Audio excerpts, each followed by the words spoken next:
I have a good view under the truck.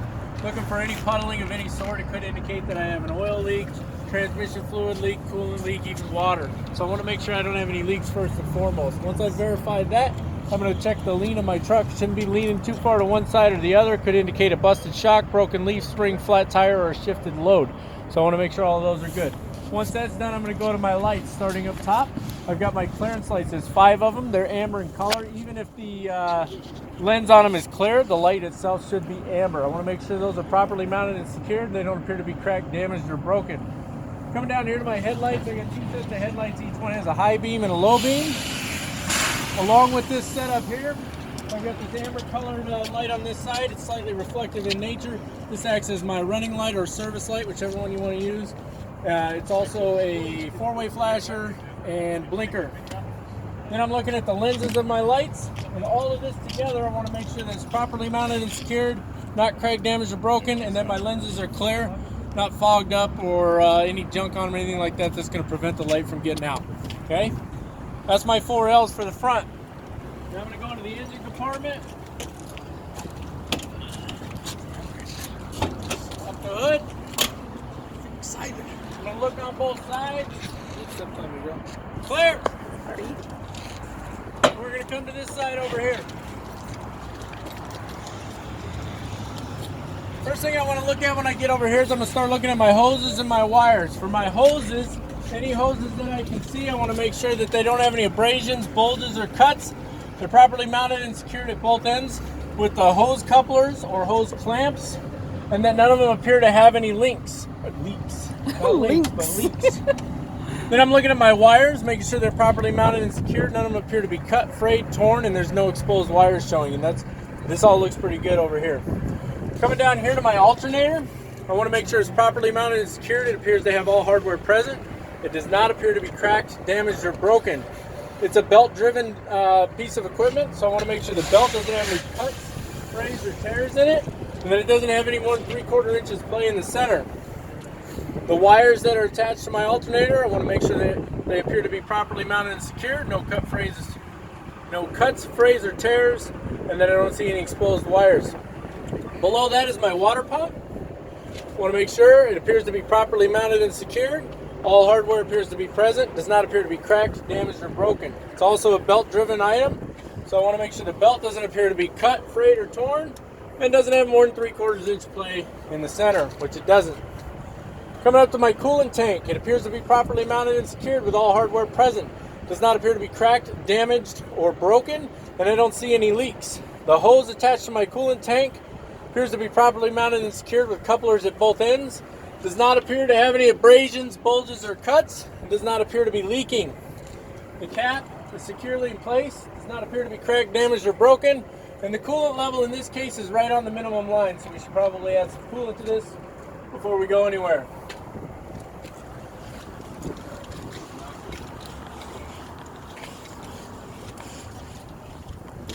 All right, coming over to this side, the first thing I'm looking at again is my hoses and my wires.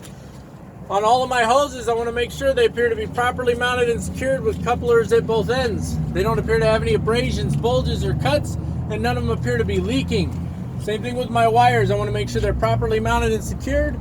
They don't have any cuts, frays, tears, or any exposed wires. And that looks pretty good on this side. Now I'm going to move down here to my engine oil cap. I want to make sure that it's secured in place. It does not appear to be cracked, damaged, or broken. And then we're going to check our oil. Dipstick is over here.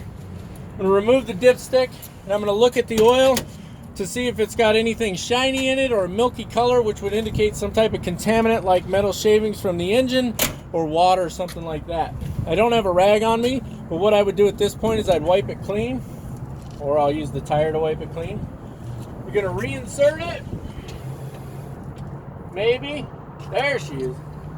All the way down, lock it, then unlock it, pull it back out, and I want to make sure that my oil level is between the 2 marks on here. So you've got a max and a minimum. This one's actually a little over the maximum mark, but it should be in that checkered area there. If it gets too much oil, it can over compress the engine and cause it to blow up. If it gets too little oil, everything will start to wear and tear and fall apart. So it needs to be in that checkered area. All right, moving on. Right in here, I've got my air compressor. It's a gear-driven component. Appears to be properly mounted and secured with all hardware present. does not appear to be cracked, damaged, or broken, and I don't hear any air leaks. The air hoses that are attached to it appear to be properly mounted and secured with couplers. Should be at both ends, but I can only actually see this end here. Okay, they do not appear to have any abrasions, bulges, or cuts. This is actually a metal pipe, so I want to make sure it doesn't appear to be cracked, damaged, or broken as well. And I don't hear any air leaks. Something is leaking somewhere, I don't know where, because I've got oil or something all over this stuff, so I would note that to the instructor as well, even if I don't know what it is. Okay, right below my air compressor is my power steering pump. That's this silver guy down here. It appears to be properly mounted and secured. All hardware present. Does not appear to be cracked, damaged, or broken, and it doesn't look like it's leaking. The hoses that are attached to it appear to be properly mounted and secured with couplers at both ends, and you can feel the coupler on this side. It's a little, one of those little screw clamps like this guy here. You can feel it on that side. The hoses don't appear to have any abrasions, bulges, or cuts, and do not appear to be leaking. Power steering reservoir. Power steering. Back up for a second. The power steering pump. There's something off the Oh, it's a gear-driven component. There we go. It's a gear-driven component, same as the air compressor, so you don't have a belt to check. Make sure you note that on your test. Power steering fluid reservoir appears to be properly mounted and secured with all hardware present. Does not appear to be cracked, damaged, or broken. Does not appear to be leaking. The cap is secure and in place. It does not appear to be cracked, damaged, or broken. There are hoses attached to it. They appear to be properly mounted and secured at both ends, because guess where they connect to? Power steering pump. And again, the hoses do not appear to have any abrasions, bulges, or cuts, and do not appear to be leaking. Coming over to our steering shaft here. Steering shaft appears to be properly mounted and secured at both ends. You can't tell up here because it's got rubber in place. U-joints are clear of debris. Steering shaft does not appear to be cracked, damaged, or broken, or bent. And this one has close to excessive play, but not quite. Steering gearbox appears to be properly mounted and secured with all hardware present. Does not appear to be cracked, damaged, or broken. Does not appear to be leaking. Coming down below that, pitman arm. Pitman arm appears to be properly mounted and secured. Does not appear to be cracked, damaged, or broken. I don't mention the castle nut here. I'll mention it in a second. Okay. Coming over here, this is the drag link. Drag link appears to be properly mounted and secured at both ends with castle nut and cotter pin in place. The what's the name of the rubber piece in there? bushings? Bushings. I don't know why the name escaped me. The bushings appear to be in place. They do not appear to be cracked, damaged, or broken. The drag link does have a factory bend in it. This is our steering arm here. It appears to be properly mounted and secured. It uses the same castle nut and cotter pin as the other side of the drag link. The bushing is the same bushing as the other side of the drag link. It does not appear to be cracked, damaged, or broken. Down back there is your tie rod.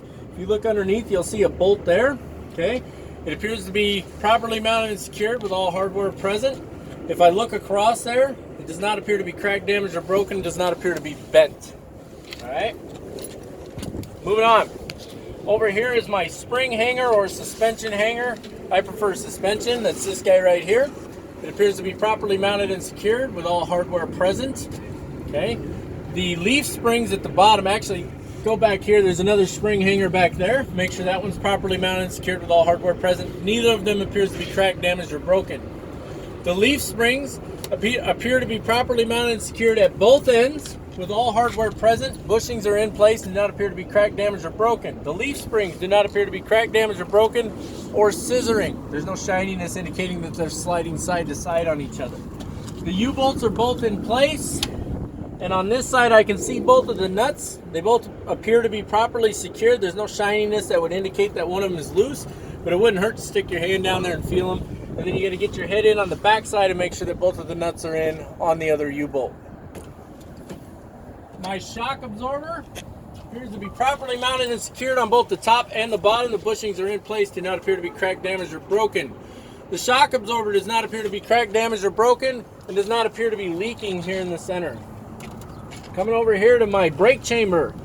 My brake chamber appears to be properly mounted and secured with all hardware present. Does not appear to be cracked, damaged, or broken, and I don't hear any air leaks. The hose attached to it appears to be properly mounted and secured with couplers at both ends. Does not appear to have any abrasions, bulges, or cuts, and I don't hear any air leaks.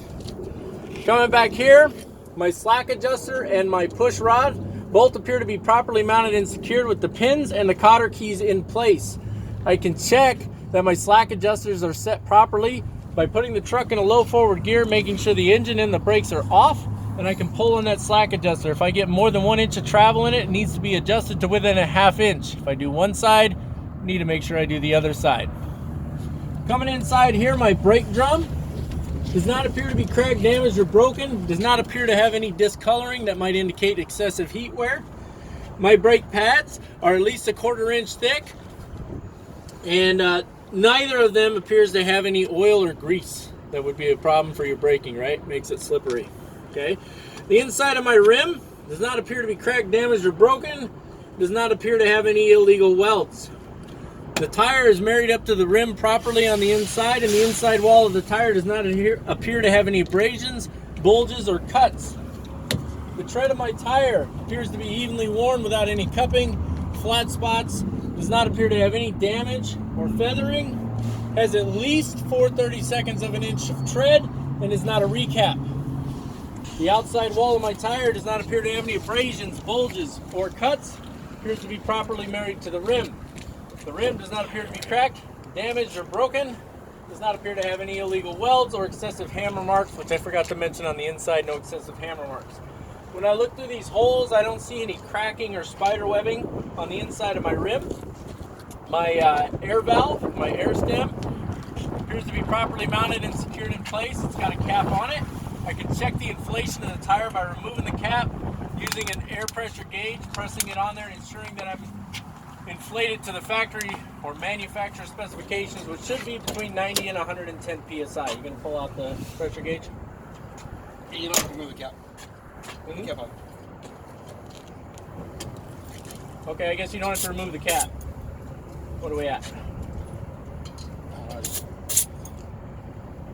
We're at 110 psi. You don't have to do it, just kind of want everybody to see it. My lug nuts are all present in place. I don't see any black or white streaks, which might indicate that I have a loose lug nut. My hub appears to be properly mounted and secured with all hardware present. Does not appear to be cracked, damaged, or broken, and it does not appear to be leaking. Any questions so far? All right, watch yourself there. Did you get the tread up? Yep. Yes. Okay, 4:30 seconds. I didn't hear that. Clear! Ow. That'd be your fault. All right. Go ahead and get in. Everybody go ahead and slide in. All right. Okay. This mirror appears to be properly mounted and secured. The mount does not appear to be cracked, damaged, broken, or bent. The mirror does not appear to be cracked, damaged, or broken, and is clean so that I can see through it. This mirror appears to be properly mounted and secured. Does not appear to be cracked, damaged, or broken. I'll do the mirror itself when I'm inside the cab. My steps appear to be properly mounted and secured with all hardware present. They do not appear to be cracked, damaged, or broken, and they don't have any debris on them. They look like they'll safely hold my weight. The door unlatches and latches smoothly. I've got 2 hinges on my door. They appear to be properly mounted and secured with all hardware present. They don't appear to be cracked, damaged, or broken. The door doesn't have any sagging or excessive play in it. The lining around my door, the weather stripping, all appears to be in place without any dry rot, cuts, or tears. Now I'm ready to get in the cab. All right, everybody get in the cab. So when I get ready to turn the key on the truck, what's one thing I absolutely must not forget to check? Seatbelt. No, ABS. I'm just talking about the lights up here. okay, Sorry, ABS. the ABS, right? And so I want to make sure that I can see by moving my steering wheel or something, okay? But once I'm in here and the instructor's in here and the doors are closed, I ask the instructor if he's ready. He says he's ready to go. Good. First thing I'm going to do, I'm going to check my seatbelt. I want to make sure that it functions properly, that it does not appear to be cut, frayed, or torn, that it latches, stays in, and unlatches properly. Then I'm going to put it on and I'm going to ask the instructor to do the same thing. Please inspect your seatbelt and put it on, okay? Once that's done, I'm going to check this mirror. I'm going to make sure it's not cracked, damaged, or broken. Make sure that it's clean and I can see through it. Check my windshield. Make sure that I have no cracks longer than $1 bill, dings larger than a quarter, or stickers that obstruct my view. Then I'm going to check that mirror, make sure it's not cracked, damaged, or broken, that it's clean, clear, and I can see into it. Okay. Then I'm going to come over here when I turn the key on. I'm going to look for the ABS light first, make sure it goes on and then comes off, and then I'm going to check all my other lights, make sure that they're coming on and off. My low air pressure warning should stay on. All right, and I'm going to listen to the engine because it's going to go through a bunch of clicks and whirs before it's ready to start. So there's my ABS light there. It's on. All my gauges moved like they should. ABS light is off. Other lights are still on. Apparently, we have just over 60 pounds of pressure, so the low air pressure light went off. My gauges should all illuminate, though it's hard to tell in the sunlight. So now I'm going to conduct a safe start. I'm going to make sure it's in neutral. I'm going to press the clutch in and I'm going to start the engine. Okay, with the engine running, I'm going to double check, make sure it's in neutral, then I'm going to release the clutch. Okay. Actually, let me turn this back this way. All right. So the first thing that we're going to want to do is our static air test, but we need to have our air all the way up. So if I put it at 1,000 RPMs,